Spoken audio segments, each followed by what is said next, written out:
Hey, it's time for another Rockstars on God Volume 3 update.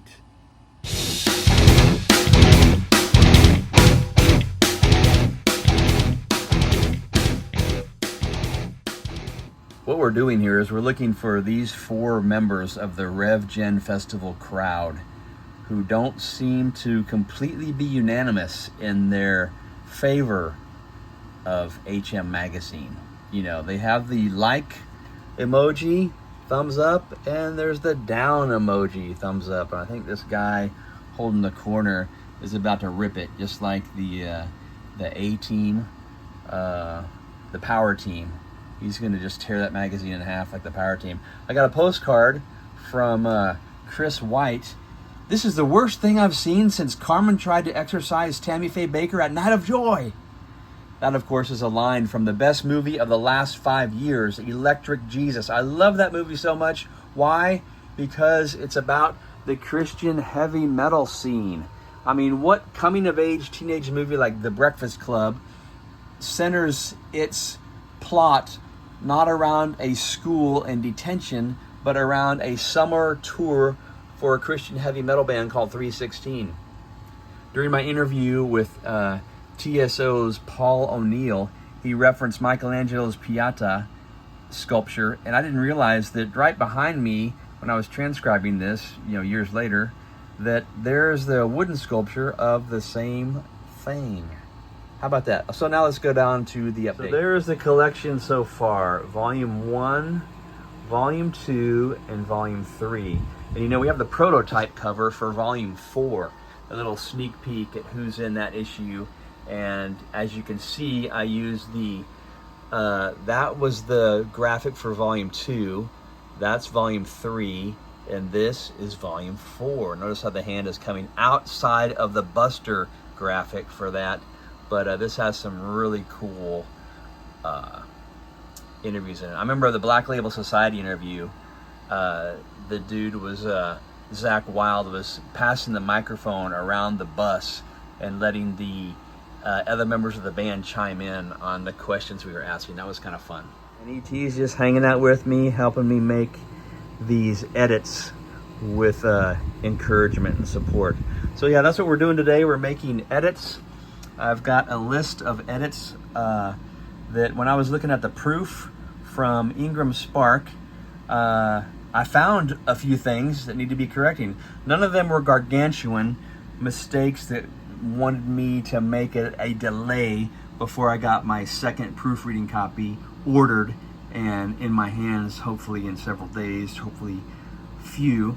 And so page 70 over here, whenever you have a quote that continues into a second paragraph, you need to have a quote mark on the start. You don't have to have an end quote over here, but you need a quote at the start of the next paragraph. And this is consistent throughout the book, but not on this page. And the other one is page 132.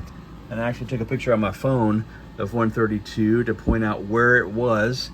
I need to add a period after Scott replies. This must be the Queensryche interview with drummer Scott Rockenfield. So I'll go over here to page 132, and somewhere on this page it has said Scott Rockenfield, and because I took a picture, Scott replies.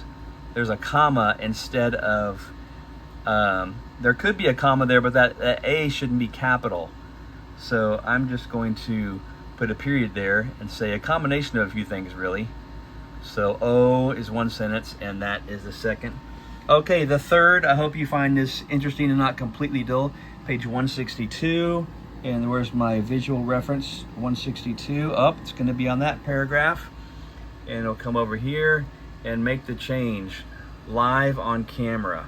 Man, if there's a nuclear explosion right now, it'll be captured live on camera, and you'll be able to see this forever. Except, of course, if there was a nuclear explosion, it would probably take out something. So 162, it needs to have a quote mark at the start of the second paragraph. Oh yeah, I said not as excited as you are. This is Jason McMaster of Dangerous Toys.